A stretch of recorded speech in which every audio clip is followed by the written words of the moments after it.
You're listening to The KYLO Show, the podcast where we talk about how to keep your love on no matter what and why whole healthy families are going to save the world. And it starts right now.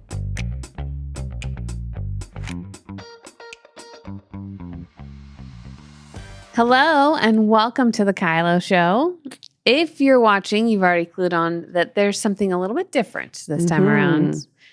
We kicked the boys out for this, the rest of this marriage podcast series that we were doing on The KYLO Show, and the ladies are taking over. You know, girls rule. It's our turn. Boys rule is something like that. Something like that. Yeah. So you heard from, we kind of did a little bit different style and outline. Yeah. I wasn't in here when the guys recorded, so I think Dad never starts the show, so he had to do it on his own. I wonder if Ben took over my job. But so they were talking about what it means to be a husband, and we're talking about the other part of this thing of marriage, which is the wives. Super fun because, being married to a preacher for so many years, I'm usually not the one talking. Yeah. So I always want to say when I finally get the microphone, like, brace yourself. Like, it's my turn. I have a voice too. Yeah. But, that's funny. Yes. So we're talking about, or at least gonna kind of talk around. Mm-hmm. It's the title of this one is called The S Word. The S word, yeah. And so that whole submit, just what that word is and the context of it. And, actually in Genesis 2, when Eve's created, all that, her actual design is to be a helper. Mm-hmm. Which I don't know, when you read that verse... You think of dishes and laundry? No, I don't think of that at all. But that's what I was wondering. Is like, what do you think of when you think about, helpful opposite? Is I don't know how to say the Greek word for it. And I won't attempt it because there's too many letters in there together. It wouldn't be entertaining for anyone. Yeah. But what do you think about that as far as the helper role that she was originally, that's what God made a woman for? Well, the Bible also calls the Holy Spirit the helper. Mm-hmm. A helper will come, a comforter will come. And I that's kind of how I look at it. Like my role is to come alongside and be a companion and a helper. I do think that it is, a lot of people have twisted it into this is the role that you have as a woman, as a wife, is very much, a side note. It's just a side bar to whatever the man's doing. And I think there are some traditional roles that people get into. I'm not saying those are bad, but it's not a containment. It's not a boundary that you have to stay. A lot of women, even in ministry, are in helping kind of roles, admin or children, and part of it, that is gift mix a lot of time, not necessarily it can be a pigeonhole that you're stuck in, but the children's pastor. Yeah, but the actual word, helper for me is like the Holy Spirit, which is a pretty big role. Totally. I would say this, reading that verse, it's similar for me in that I look at how different Ben and I are in everything. Like we just went camping and that was on display. So I assist in the things that he isn't able to bring or doesn't bring. And part of that is just giftings or makeups differently. But the other part is as a woman and as a mother role and how you feed into that, I was just laughing thinking about he's collecting the firewood. I didn't go out to do that. Yeah. I'm like, that's your job. And I'm happy to make sure that we had all the food that we needed and I'm organizing that. I'm gathering that and I'm cooking and we're cleaning up and I'm making sure everyone's warm, and he's concerned about those things too. But it does feel like the helper role is, two equal parts assisting in the gaps. And the hard part for me with that, this beautiful design that God had for us in our roles, you jump down to Genesis 3 and Eve eats the apple and, and you were Thanks, Eve, for being hungry that day. She just screwed it up from that point on. But after that, it says you will your desire will be for your husband, and he will rule over you. Yeah. And so another my Bible kind of translates like you will desire control over him. And so what shift then was our enjoyment and our satisfaction and our peace with being the helper turned into I want to be in charge. Yeah. I'm going to fight for a position that I no longer see as equal, that there's one greater than the other. And that's kind of what I see when I read that verse in Genesis 3 is the curse that came in that moment. Which we're thankful for Jesus who changed all that. Yeah. But that's very, I mean, you're talking about a very Old Testament kind of absolutely curse, an absolute curse. And then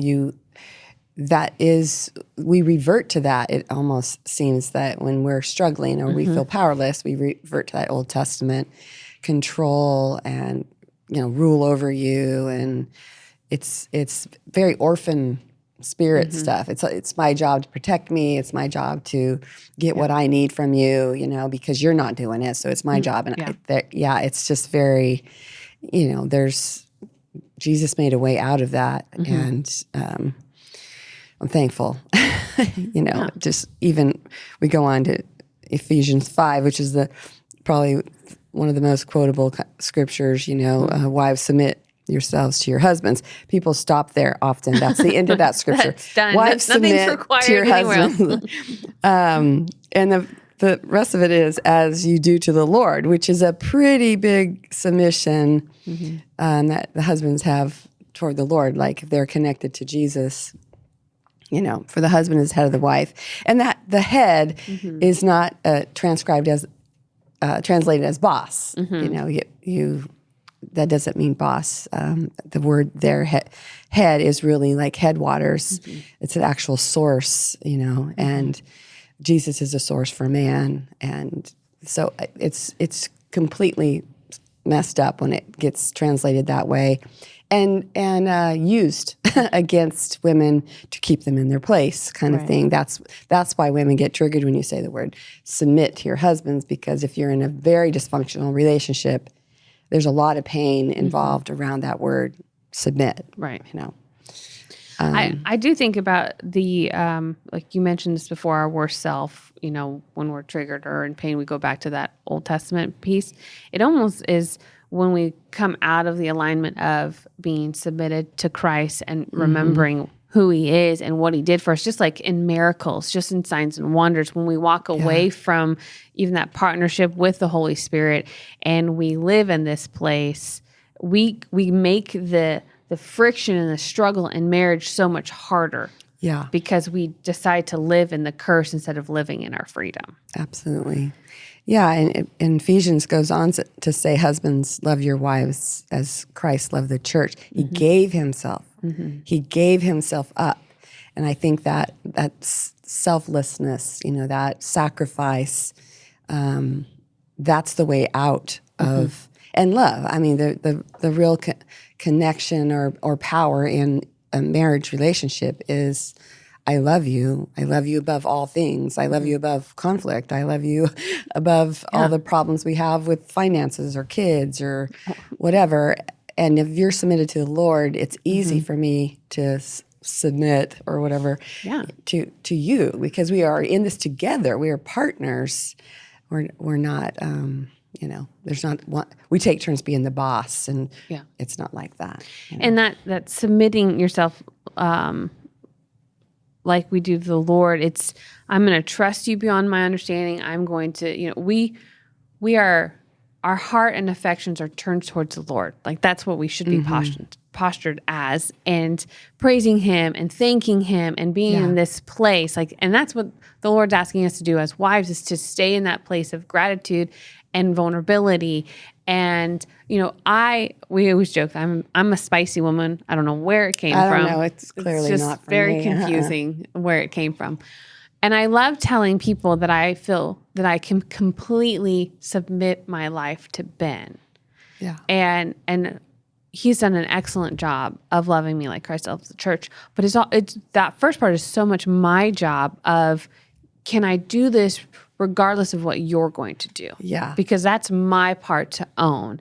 And if I don't show up as that in our marriage, I'm just adding so much hostility almost to this thing. And then that's where we land back at the Old Testament curse. Yeah, gas on the fire. You know, it's bad when the husband's like, you need to submit to me, and then it's gas on the fire when she, reacts to that. I, growing up, I had a very powerful mom who was a businesswoman and all those things, and she struggled just in the world of men,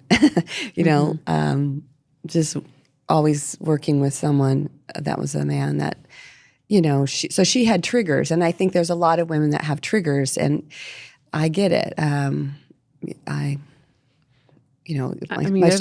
story in ministry is everywhere I looked, there was men in charge and there was no women leaders at the same level. And it was a long struggle to get that changed. But it did happen, but it was hard. But I think that trigger, and then you have abusive husbands. So I think there's women living in situations we know not of. We have men that are submitted to the Lord, so we have a different experience. But I think even in my early days, if I even smell a hint of control, I'm reacting full force. I mean, that was kind of my go-to anyway. Was we shared this before, but I wasn't like go away and think about it and come back with a great answer. I was like, let's roll, Totally. And so I was definitely the gas on the fire, but in those early years.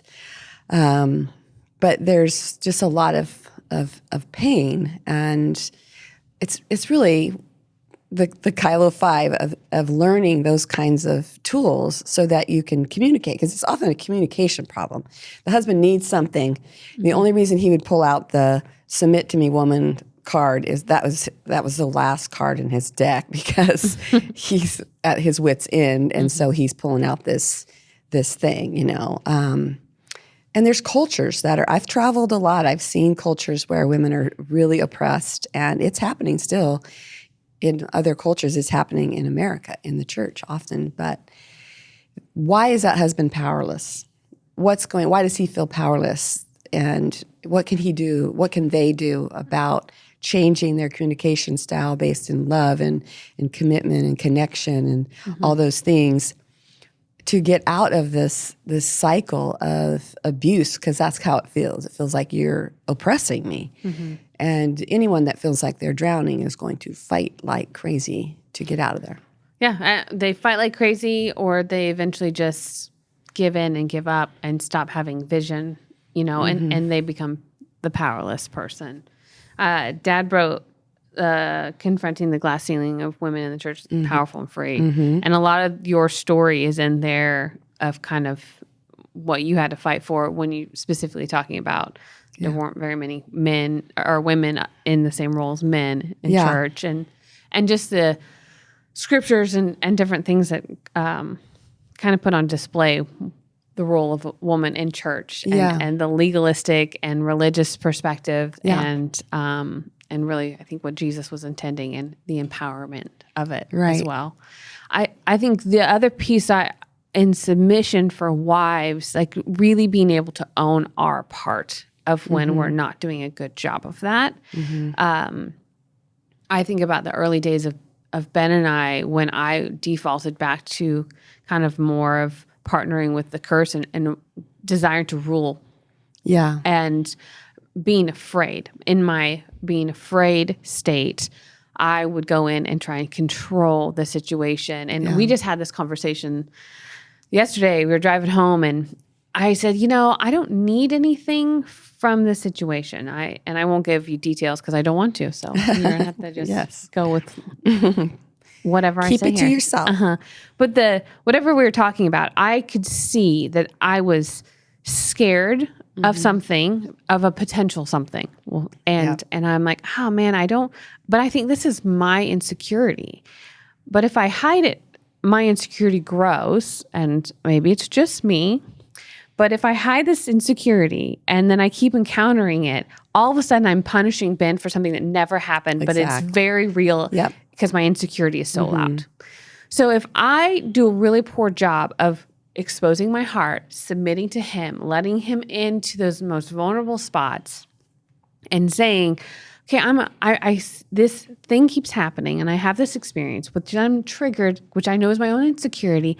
And I know you are a godly man, you're a good man, all these things, but I don't know what to do with this. And he's like, do you need something? I'm like, I don't think I need anything. I just need you to know where my heart is and my fear or struggle. And so in this place of this exchange, like we're actually, before I would totally just begin to punish Ben for something that never happened. Something he didn't do. And thinking that, he has motives or he intentionally forgot to do this, or he was really faking. He's so selfish, he was, I just think I make up these stories because I allow the curse to take residence and I allow myself to be to operate out of this place instead of going back into the the blood of Jesus and going, okay, this is what you died for. You gave us this gift on so many levels. Okay, I'm going to partner with this truth rather than that lie. And we get to have this beautiful conversation that just produces connection and more security to this place where I'm scared.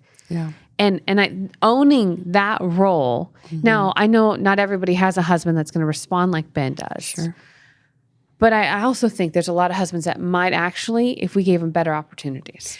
Yeah, I think that's exactly right. I know in our early days, I had a we would fight and often Danny would go into a protection mode for others. Yeah. While I'm pitching a fit over here, he would step into like, I'm going to protect the kids from your anger, which hurt me like crazy. I just was like, I might as well be a slug and go, dig in the garden here. A tomato worm, which is what I'm fighting at my house. These things are gnarly. And so it's through inner healing, I realized I'm triggered when I don't feel protected. And so being able to communicate, I don't feel protected. And Danny had to get a revelation of, you need protection because I'm scared. You're like a giant cactus. What needs to be protected? That's the T-Rex and the goat story he tells. I love that story. I love being a T-Rex. Somebody actually gave me a pet. I'm not a pet. A pet T-Rex. I haven't seen that on the farm. Stuffed animal T-Rex, whatever. But once he had, like she needs me to have this different reaction. So when I would get upset, he would step closer to me, like trying to get close to, a porcupine. But it would be like, what do you need right now? And me having to go inside myself and figure out what I do need. When I health coach, I talk to people, and one of the tools we use is stop, challenge, and choose, right? So I had to stop myself. I have to challenge myself to do something different and then actually choose that other way. And choosing love over fear. Absolutely. Yeah. And then as that muscle got stronger, we had less and less conflict because I'm in charge of me. You're in charge of you. Those are rational thoughts. Crazy revelation. But it really, that was the beginning of so much transformation in our lives when we both owned our stuff. Because Danny realized, I am not protecting her. Yeah. And I don't feel protected, and this is my trigger. So complete transformation after that. Yeah. It's amazing when you get to come into both your roles how you're supposed to. So if I can submit and show you my heart and show you this place of I'm scared, I need protecting. And then we give them the opportunity to love us like Christ loves the church, which is our covering and our protector. We get to thrive. Yeah. Our best gets to be on display. And so much of that is being willing to stop, challenge, choose. I love that you use that. I remember that. And go inside yourself and think what can I own? I mean, it goes back to being a powerful person. Yeah. And so much of this is I have to be willing to continue to do my work so that I can be really proud of what I say that I'm bringing to this instead of look to them as they're always to blame, which I mean, early years of marriage, which that's why I love doing young married stuff. Cause I'm like, oh, Yeah. sweet thing. He's the remember, problem. yeah. Well, you both are. Yeah. So let's watch you grow. Let's watch you develop. And so working with someone that's hungry to make those changes and adjustments and actually dig in, I get so excited for the potential of their marriage because I see two hungry people that are, going to war with each other. But if we can help guide them to own your stuff, and on the other side of this, you can have this beautiful marriage. And I love being able to stay in my role. Like to have that conversation with Ben, I'm like, this feels like I'm a made up scenario in my head that's never going to happen. And I feel stupid for even talking about it, but it won't go away. So if I don't confront this lie, then it just begins to grow. Yeah. And that's so much of this submitting piece, this not understanding what the Old role Testament. means. And I think really my heart for wives out there is don't stay bound to that curse. Live in the freedom that Jesus gave us this other opportunity, and do your job of that and, control your freaking self, as Dad says. Worry about yourself and stop trying to worry about him. Yeah. So Absolutely. awesome. All right. We're going to dive into some questions and we'll be back in just a minute.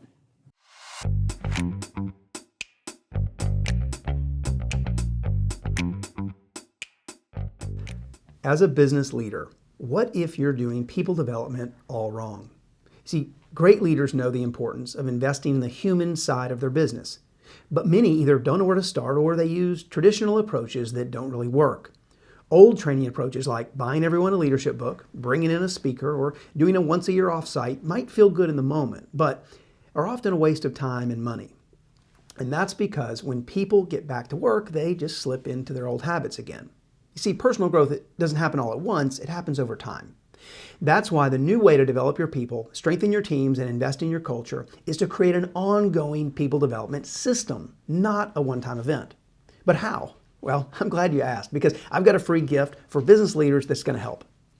I'm Charles Cowan, founder of the people development company GrowthStream, and we've discovered a simple but powerful 4-step system that makes development easy. And we're giving away our secrets in a free training video. In this training, you'll learn how to develop your people in less than 1 hour per month using our simple 4-step system. Plus, you'll learn how to do it yourself if you have time or outsource it if you're busy. So if you're a business owner, HR manager, or leader and want to learn about the new way to develop your people, strengthen your teams, and invest in your culture, then go to growthstreamtraining.com to see the video before it's gone. Again, that's growthstreamtraining.com.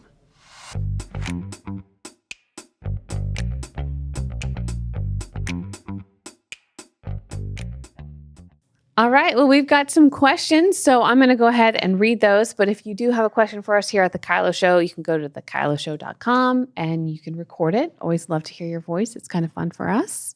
Or if you don't want to do that, because I get it, it's a little more intimidating, you can just direct message me or my dad.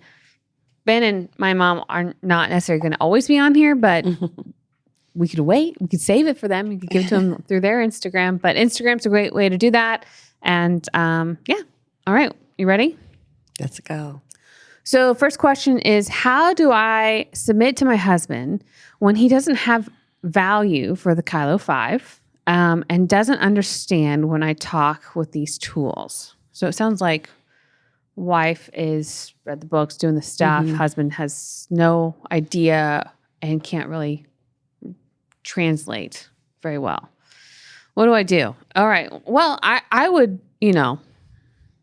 I think anytime I'm in a relationship with someone that's not familiar with this, I do adjust it to some. Sure. Yeah. I don't know that I I feel powerless around In chapter you. 4. It's Yeah, I mean, as I've memorized it all. Yeah.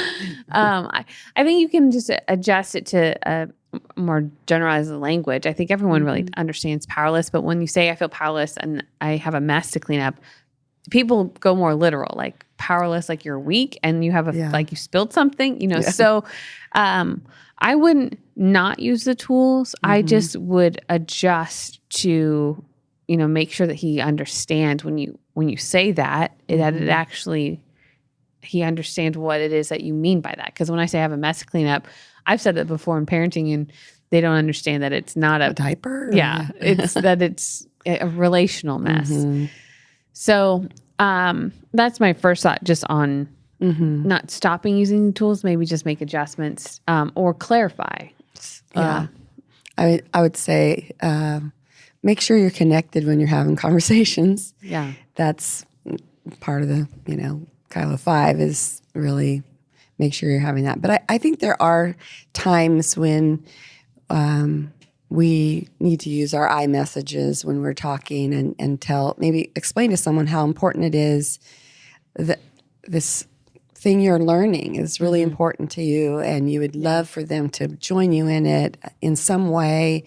And I don't want to parent without you. I don't want to, I want to have a relationship where we're working on our connection and the goals of our marriage together. And I remember just changing language. A few words helps. I tell this story, but Danny likes to drive faster than me. And being able to say, you scare me, I'm afraid right now when you drive like this, or rather than yelling at him and him saying, you're not my mother. Those were the fun days. Or even he used to be gone a lot. He was a foster care social worker. And I'd be like, you're always gone. You care more about those kids than our kids. Ridiculous statement. But I don't get a great response when I come at him like that. But if I say, we miss you when you're gone, we need you here, I get a whole different person, that was back in the early days. But change your language, maybe use your I messages. And should you submit to him? Well, if we're talking about an abusive situation, that's a whole different conversation. But just in general life with your husband, inviting him in to join you on this journey using your I messages would help. Yeah. I think the invitation, it goes a lot further than we're going to do a book study this summer. Yes. I don't know how many ladies I have met with that say, I bought my husband the book, but he never reads it. Yeah. Well, I don't know that he has a problem yet. That's the other thing. You can't work harder on someone else's problem. Absolutely. They're willing to work. But you could pose it as, I want to be closer to you. I want to be more intimate with you. Yes. I want to do this well. I think that I've hurt you. I think that I've scared you, and I don't want to do that. So if we could talk on the same language, that might help. And the other thing I know I've worked with ladies that, they've picked up every marriage book that you can find and put it in front of their husband. Put it under his pillow. Yeah, and those are again can be painful with someone that feels like they're already failing at something. Right. It would be like, I have a weight issue and my husband buys me a book on how to lose weight. Like, what? That'll go over well. Here's this book back and I'll be throwing it. That's To your have head. that feel on your head. That's very painful message to me. Totally. And it's just like Danny's not super handy. Like he's great in the yard, but he's not a carpenter and he's not an electrician. And I remember I married into yes, that. Thanks for bringing Ben in. I remember one time saying to him, let's build up bookshelves in our living room. And he just looked at me and said, yeah, let's do something I suck at and put it in the middle of the living room wall. So everyone can I was like, oh, I just thought, we could figure it out. Because I was, my dad was super handy, so he was always doing things. Yeah. He didn't do cars, but I just mean, it's the message and how it's sent is really important. And I think that's the part to pay attention to is how the way you're going about this. Absolutely. Is it praising him to be better, or is it trying to pull out or highlight what they're point out your weaknesses. yeah, what we suck at. And so I think your approach makes a really big difference. Yeah. And I know a lot of ladies have been really successful. We just had our KYLO University, and a bunch of these ladies that came through, they changed themselves. Yeah. And the experience that they're having in their marriage it's confronting things, but they are more assertive and feel powerful to bring change to their part of the relationship. Yeah.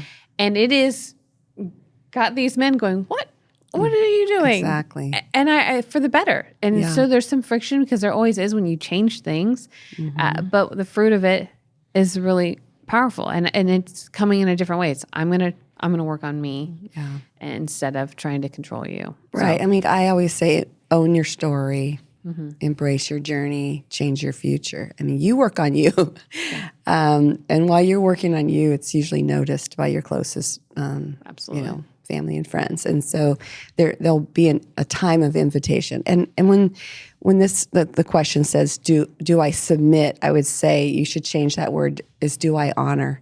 And the word is absolutely yes, you should honor your husband, even though he's not reading the KYLO 5. All right. The next question we have, you referenced parenting. So it's funny. It says, my husband has a different way of parenting than I do. How do we become partners without feeling like I'm controlling him or telling him what he needs to do? Yeah. Which, I mean, Ben and I definitely had a different way of parenting in the beginning. Well, I would say we still do, just because we're very different personalities. But we have the same goal and we have the same tools, which helps. Yeah. For me, I had to let go of control of trying to make it look the same way that I would do it. Yeah. Knowing that Ben wanted to do a really great job. Yeah. And I had to trust that he'd get there. I get there faster just because I have a different level of grace, which we've all talked about. Tolerance. That before. Yes, that's a nicer word. But he's got so much grace, and so it just was different. But I've also worked with ladies where the dad and their husband are scary and not fun. Yeah. That's different. I think that's a good point. Different parenting styles doesn't mean that one's right and one's wrong. One, they're just different. I remember when you went to Australia for the first time and met Ben's family. They're true Aussies. I was and 17. You would, you're 17, and you would call me and say, "It's so weird. They do that. It's just so weird. It's so weird. It's so weird." I'm like, quit saying weird, because it's just different. They're eating cold pumpkin, whatever they're doing. They're eating pumpkin. Yeah. Not in a pie? All of What is that. that? What are we They're doing eating with this? beans for breakfast, whatever it is. It's not weird. It's just different. And I think that's, what happens. And you do have, when you first get married and then start having kids, you do have your normal that you brought into the marriage and styles that you learned, and you have to unlearn things. But this question kind of reminds me of when your kids start in school, and as they start old enough and they start changing classrooms to different teachers, that certain teachers have different control than another teacher. And it's the same child, by the way, going through all of those classes, but they're a different child in every classroom, because that teacher has a style that is working to keep them all under control and their disrespect levels low. And then there's the teacher that just can't get a hold of their class, and it's all the kids' fault all the time. There's blame. So if you move that over to the parenting style, even children that have to go from parent to parent on weekends and all of that with custody and visitation, you get your kid is a different kid when they're with you than they are with the other parent.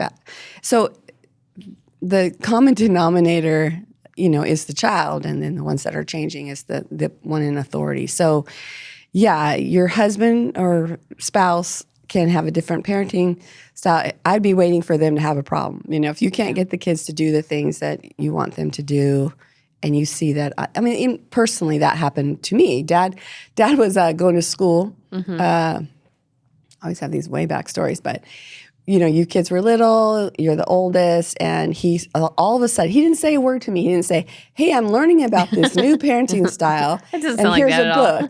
book. He just started Silently testing out his theories that he's learning. So he's very dad. Using, some of the tools of love and logic, like giving choices and all things like that. And I'd be like, what the heck is he doing over there? But you guys are responding. So it took about 6 months of that. And I had a sassafras attitude about it, of course, sometimes, but at first. Of course, sometimes. That's my favorite part. You can count on that in the early days that I was full of sass. I was full of disrespect, actually. But eventually I was like, what are you doing? What are you learning? Or where? So learning new parenting styles often takes time and trial and error and, giving choices and things like that. You give wrong choices, you still didn't get anywhere with them because you gave them the wrong choices, having grace for each other as you learn. But I would say waiting for that parent to have a problem and then come in and be a help to that problem. I think sometimes when they don't have a problem, but you're having a problem with the way they're treating the kids, that becomes a marriage thing now. And that's when you get to say, hey, the way that you're talking with the kids, it's scary and it's hurtful. And I am having a really hard time feeling safe with what's going on. And that becomes a different conversation that you get to have because all of a sudden it's now violating your relationship instead of your individual relationships with the child. And so paying attention to like, where does this actually fit? Are you just trying to control? Are you just trying to do it your way? Or is it now a marital issue that you should talk about of like, I'm feeling scared. The anger, the disrespect, it is now, I wouldn't let anyone talk to our kids the way that you're talking to the kids. So what do you need? How can we help you? Because that becomes a different conversation. Let's partner together. Let's gang up on our kids, basically. Is that what you guys did? Yeah, let's gang up. We were outnumbered, so we had to get together. But I think saying if there's something that's happening, let's pull together, you and I, and figure out the strategy around this particular problem that our kid is having, whether it's homework or bedtime or whatever it is. And just really just pull together and shoot at the target, not at each other. That's good. Good stuff. All right. Our next question that we got was, should we give respect and submission to a man who hasn't earned it? Again, the word submission and respect. I think most men, that is one of their triggers, is disrespect is very, very painful. And but in that is, should I give honor to my husband? Should I be disrespectful? You should ask the question to yourself, should I be disrespectful to someone who hasn't earned it? How do you feel about, should you be disrespectful to a teacher? Should I be disrespectful? Because you're going to have teenagers someday and you're not always going to get the respect you feel like you deserve, for sure. No, the answer is yes, you should be respectful. Submission, I think, in laying in there, we don't know her particular situation, but, if you're not safe, sure, then there's boundaries that are really, hard. I had a friend that actually, at some point in their marriage, she decided to never drive with him in a car again. They're married, raising kids, they're still married, but he scared her so much and would not adjust that they took separate cars everywhere they went. And that caused other problems. It's a money issue. It's it's inconvenient, that 2 parking spots at the restaurant, all of it. But she set a hard boundary because he just would not adjust at all to her communication. How she was communicating, I don't know. Don't know the part yet. There are times for in cases, some, sometimes, men are communicating poorly, and so it feels like they earn disrespect, but I don't think you're ever going to win. You're never going to feel good about it the next day, bring in that level of disrespect. So I agree in that. I think about, should you be disrespectful to the homeless man, to the police officer that gave you the ticket? I mean, where are you where would allowed? you like disrespect back to you because you weren't very respectful? I mean, hello, put that on display. So I think about that. You should always be respectful regardless of whatever this person is doing. Submitting, they have to earn it? I think that you live in that free space that we talked about in the New Testament versus the Old Testament and the curse. But there are levels and boundaries that come with that.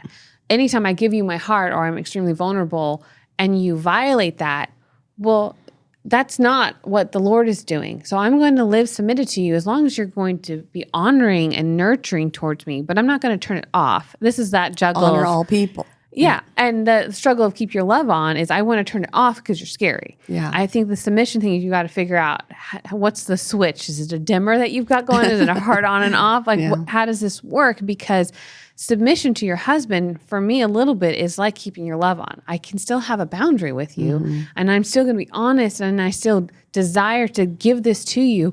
But if you cannot take care of me, I'm not going to punish you for that. I'm just going to make adjustments until, like your example of them taking 2 cars was great. Very different, than the finances or sleeping together. But I'm going to still show up and give this because that's what I'm called to do as a wife. Oh, you can't handle that. Okay, I'm going to adjust this and hope that you get to have that back, that more vulnerable level. Not that you have to earn it, but that you are desiring and nurturing it, just like my heart. So we don't deserve honor from the Lord. It's not based off of how, his love for us and conditions in our life make us feel unworthy, but he sees us as always worthy. And that honor level and, honor all people. It's absolutely, that is the boundary. But vulnerability is different. I think if I'm in a relationship with someone that's always disrespectful or pulling out the submit to me, control freak, tactics, then my vulnerability to you is limited because the more vulnerable I get, the more painful you are. So I can still honor you and love you and communicate to you, but I'm not giving you my full self because I can't. I'm scared to. And I think that would be something that they need to know, that I would love, like you mentioned earlier, to be closer to you. I would like the goal of our marriage to be connection, and I want to give my full self, and I'm afraid that you're going to hurt me. Yeah, and you talked about the more extreme cases of abuse and so if there is extreme levels of control where you can't have access to your money, you can't have access to, even your own body, you feel like you have to, these are all things that are flirting in the abusive circle. So we're talking about, being in the normal of I'm just withholding because I don't like how you treated me. So make sure you got some you're not clarity. Punishing, yeah, but I am. I'm withholding my submission and giving trust and communicating my heart and vulnerability because I don't like how you talked to me or you handled that situation, or I felt embarrassed or I felt scared. So I'm going to pull away. So it feels very similar to keeping your love on. And there's at some point people need some help out of that. Yes, it's beyond reading a book or listening to a podcast. You probably need some professional help if neither one of you can be honest. So you need a ref, and that's okay. Totally. That's okay. I think we didn't pay for all of our wrapping that you guys did. If anything, you owe. we are very indebted to. Yeah. We paid maybe in grandkids. I don't know if that's I don't know if we've got it. That's gold bricks, right? Yeah, there. I figure that's how we even the debt. But I don't know that Ben and I paid for counseling. Ben had different seasons where he was seeing somebody. I've seen somebody, but too. we growing up in this wealth, I think we've been submitted to leaders our whole life. And I think that's health is let me go and show somebody because clearly I can't see the problem. Mm-hmm. You know? And, you know, when Danny first started doing counseling, he would sit with women that had gone to their pastors, and their pastor said, you need to submit to your husband. Don't find one of those kind of counselors. Find a counselor that is equal in your roles, and find one you both agree on. But, yep. Totally. Yeah. All right. Well, this was a good conversation. Thanks for talking about the S word with me. Mm-hmm. And again, we are excited about just hopefully challenging you ladies out there in the wives role to be brave enough to look at your stuff and to, ask hard questions and to keep your love on and keep pressing in and not living in the curse, but living in freedom. Yeah. And, because whole healthy people create whole healthy families. And that's what we're all about here at the KYLO Show. Yeah, and if you want some extra help, go find family coaching. Go find family. Yeah, we love to help people over there for sure. All right, we'll see you next time. Thanks for listening. Never miss an episode of The KYLO Show by subscribing to Apple Podcasts, Spotify, or watch us on the Loving on Purpose YouTube channel. Don't forget to submit your questions and testimonies to thekyloshow.com. The KYLO Show is produced by Allie Armerding, co-produced by Ashley Beck and Anna Hill, sound engineered and edited by Taylor Silk, and show promoter Christian Zamora. Don't forget, whole healthy families, gonna save the world.